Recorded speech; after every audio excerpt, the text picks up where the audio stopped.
la notion du gain admissible. Je suis sur le chômage, je travaille à temps partiel, je déclare mes rémunérations. Ça, ça avait été annoncé, ça a été voté, c'est déjà en application, ça l'est depuis le mois d'août. Le gain admissible, c'est avant et depuis toujours, quand je suis sur le chômage, que je travaille à temps partiel. Ouvrons une parenthèse quand même. C'est sûr que si je travaille 35 heures, je ne suis plus en chômage. OK? Si maintenant je fais une semaine, peu importe le montant d'argent, si je travaille 35 heures, ils ne me payent pas parce que je viens de faire une semaine entière d'emploi. Si je travaille moins de 35 heures, là, j'ai travaillé et là, je déclare ma rémunération de travail entre le dimanche et le samedi. J'ai travaillé, j'ai gagné tant, j'ai travaillé tant d'heures, etc. Historiquement, j'avais le droit de gagner un montant d'argent en fonction de mon taux de prestation. Puis si je gagnais plus que ce pourcentage de mon taux de prestation, il me coupait la différence. Par exemple, depuis à peu près toujours, c'était la règle du 25 ou un plancher de 50 $. C'est-à-dire, j'ai un taux de prestation. Comme vous gagnez pas mal des bons salaires en général, je pense, plusieurs d'entre vous être au maximum des prestations. Être au maximum des prestations en 2012, c'est de recevoir, par exemple, 485 $ bruts par semaine de chômage. OK? J'avais le droit de gagner 25 de ce taux-là. Mettons, je gagnais 200 $, OK? Il me coupait la différence entre 121 puis 200. Puis le premier 50 $ c'était intouchable, peu importe mon taux de prestation, peu importe le calcul du 25 %. Depuis quelques années, c'était rendu 40 de mon taux de prestation. Alors, 40 de 485, ça commence à être plus important. Alors, j'avais le droit de gagner 40 de mon taux de prestation. Si je gagnais plus, encore là, la même règle, coupait la différence. Alors là, il impose une nouvelle règle qui s'appelle la règle du 50 %. Alors, dorénavant, et c'est vrai depuis le mois d'août, là, si je suis sur le chômage et que je travaille à temps partiel, c'est-à-dire moins de 35 heures, bien là, à partir du premier dollar que je gagne, ils vont couper à moitié. Fait que si j'ai gagné 300 $, ils coupent 150. Si j'en gagne 400, ils coupent 200. Si j'en gagne 50, ils en coupent 25. Il n'y a plus de plancher.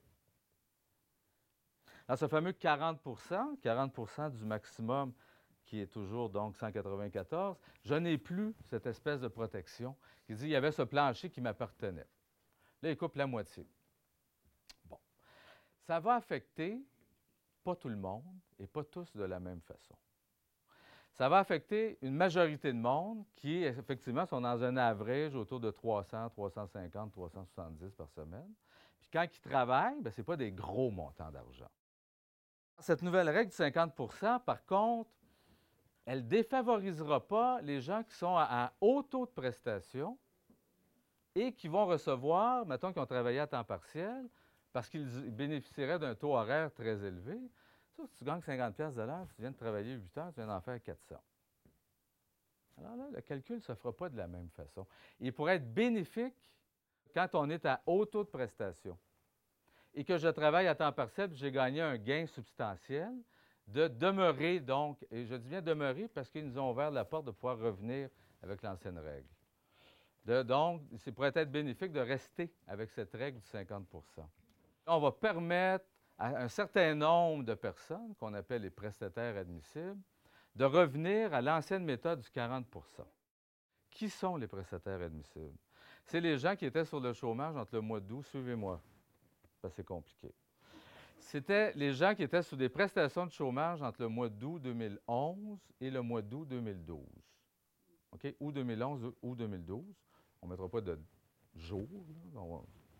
Il y en a, il y a des dates très précises, mais on retient le mois d'août 2011, le mois d'août 2012.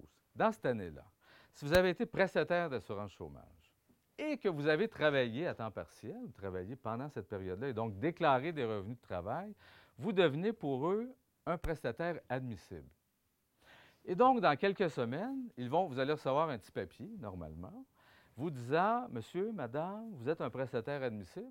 Là, ils vont vous dire, bien, vous avez le choix entre rester avec l'actuelle méthode de calcul du gain admissible, c'est-à-dire 50 qui coupe, ou revenir à l'ancienne méthode du plancher de 40 %. Jusqu'à maintenant, vous m'avez suivi? Ah, c'est bon. Et il faudra en faire la demande seulement à partir du 6 janvier 2013, mais seulement à la fin de votre demande de chômage, dans les 30 jours qui suivent la fin de la demande de chômage. Si j'ai débuté une période de prestation, je dis n'importe quoi, ou au mois d'avril 2012, qui se termine au mois d'avril 2013, bien, je pourrais en faire la demande seulement à partir du mois d'avril 2013. Et dans les 30 jours qui suivent, ce délai-là. Ce truc-là du gain admissible va avoir une durée de vie de 3 ans. Il est mis en application cette année, au mois d'août 2012, puis il va durer pendant 3 ans jusqu'au mois d'août 2015.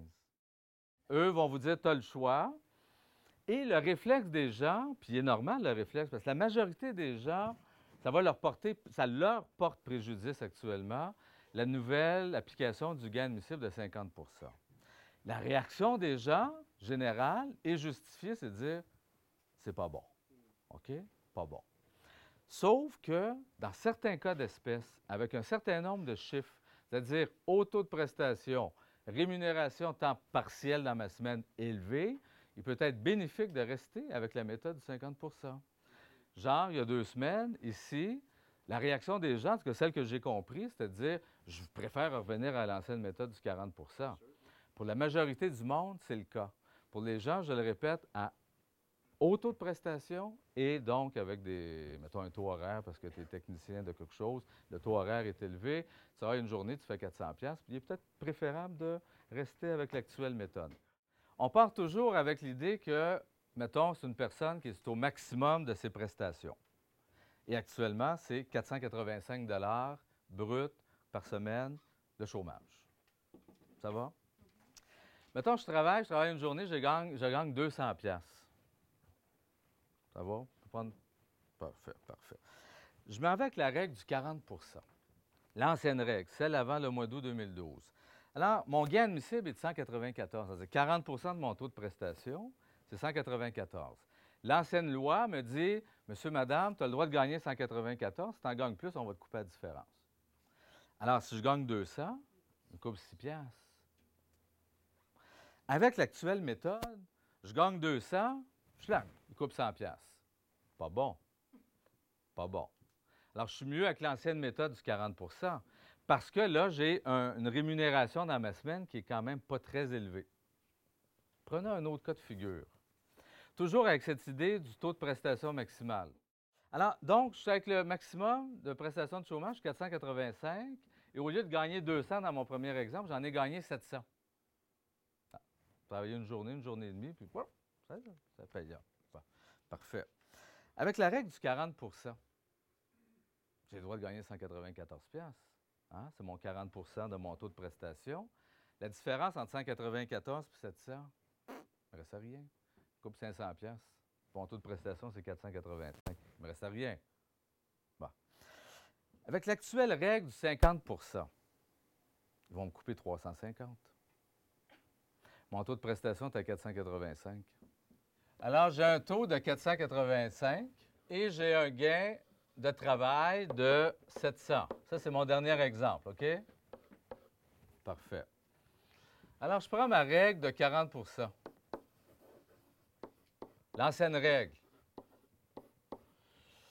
Mon gain admissible, là, je vais marquer ADM pour admissible, c'était 194. Et donc, ils vont me couper tout ce qui est au-dessus de 194. Ça va, c'est clair? En d'autres mots, ils vont couper 700 pour faire un fait qu'ils vont me couper 506 $. Et là, mon taux de prestation est à 485. Avec la règle du 50 %.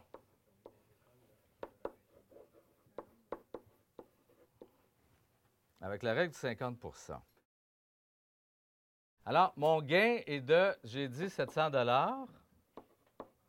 Il coupe la moitié, 50 % de coupé, 350. Alors, il me coupe 350 $, puis mon chèque de chômage est de 480. Bon, on dit que c'est compliqué. 485, puis il me coupe 350. Bien, il me reste encore 135 $ de chômage, sur lequel ils vont enlever de l'impôt, impôt provincial. Mais l'impôt provincial fédéral, 135 $, c'est comme si on n'en parlait pas. Alors, remplacez ces chiffres-là, si vous voulez, par d'autres chiffres. C'est-à-dire que ici, tu as un taux de prestation de 485 $. Ça pourrait être moins, ça pourrait être plus. Partez de votre situation, votre taux de prestation. Ça a marché? Oui. Puis je vous dis qu'en 2013, ça va augmenter un peu, le taux de prestation. Parce que le taux de prestation est calculé sur un maximum assurable, un maximum de salaire dans une année qui est prise en compte. Même si tu gagnes 60 000 tu arrêtes de cotiser, par exemple, en 2012 à 45 900. C'est juste qu'il y a un maximum de salaire qui est pris en compte dans une année. Voilà. Cette année, en 2012, c'est 45 900 dans une année, ce qui fait une moyenne salariale hebdomadaire de 883. Mais c'est pour ça qu'on parle du maximum de taux de prestation à 55 de ça, 485. En 2012, tu ne peux pas avoir plus de prestations de chômage que ça. 2013, ça va augmenter un peu, parce qu'à chaque année, depuis quelques années, il y a un index. Alors là, le maximum assurable va augmenter à 47 400, moyenne salariale maximum 911, et ça va donner un taux de prestation de chômage maximum de 501. Vous serez invité prochainement par le ministère, vous allez recevoir des petits papiers, qui dit « Monsieur, Madame, on pense que tu es un prestataire admissible parce que tu as été sous le chômage en 2011-2012, tu as travaillé pendant cette période-là. Alors là, tu as le choix entre revenir à l'ancienne méthode de la règle du 40 ou de rester avec l'actuelle méthode de 50 mais le choix que tu vas faire va être pour toute la durée de ta période de prestation. Fait que tu ne pourras pas revenir en arrière le mois prochain. Tu ne peux pas changer à chaque 2 semaines. Parce que là, mettons, cette semaine, je gagne 200 puis c'est plus profitable de revenir avec les 40 puis là, 2 semaines après, tu en gagnes 700 puis là, tu dis non, je veux revenir. Tu ne pourras pas. Tu vas faire un choix, puis il va durer pour ta période de prestation d'1 an. De mémoire, je parle. Je pense qu'il y a 3 millions, près de 3 millions de demandes de chômage qui sont déposées au Canada entre les demandes renouvelées et les demandes initiales. Tout ça, là, c'est dans une grosse machine.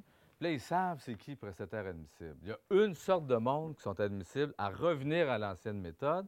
C'est donc ceux qui étaient sur le chômage entre août 2011 et août 2012 et qui... Mais on va vous expliquer ça, hein? Faut pas... Et qui a travaillé pendant cette période de prestation. Alors, lui est admissible. Elle est admissible. Et eux nous disent, et ils vont vous informer de ça, à chaque période de prestation d'ici à 2015, tu auras cette possibilité, à la fin de ta période de prestation, en tout cas au moins pour celle-ci, soit de revenir à l'ancienne méthode du 40 ou de rester avec l'actuelle méthode du 50 Vous avez à évaluer un average. Ça ressemble à quoi? 1, votre taux de prestation. 2, quand je travaille à temps partiel, quand je ne fais pas des semaines entières d'emploi. C'est sûr que si vous êtes sur un contrat, puis c'est une run, puis ça dure 1 mois et demi, on ne parle pas de ça. On parle de je travaille à temps partiel. Je suis appelé à travailler une demi-journée, une journée, 2 jours. Généralement, je gagne combien? Il y a un maximum qu'ils peuvent couper. Et ce maximum-là, c'est la moitié de 90 du salaire sur lequel a été établi mon taux de prestation.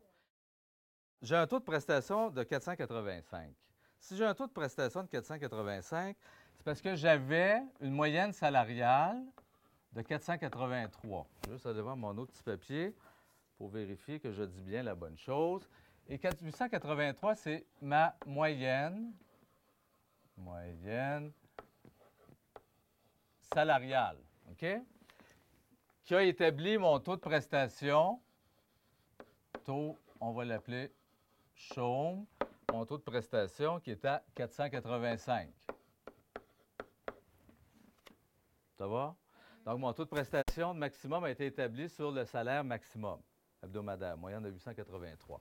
Alors, eux disent 90 de ça, c'est 795. Et le maximum de la coupure ne peut jamais dépasser la moitié de 795, c'est-à-dire 398. Le maximum qu'ils peuvent couper, c'est la moitié de 90 du salaire sur lequel a été établi. En d'autres mots, si je gagne 850, ils ne me couperont pas 425. Ils vont me couper 398. Donc, avec la règle du 40 ce qu'il faut comprendre, c'est que j'ai un plancher qui ne touche pas. Donc, c'est un pourcentage de mon taux de prestation. Et tout ce que je gagne au-dessus de ce 40 %-là est coupé. Si j'ai gagné 700, bien, au-dessus de 194 jusqu'à 700. Retenez surtout que la nouvelle règle coupe 50 de ce que vous allez gagner.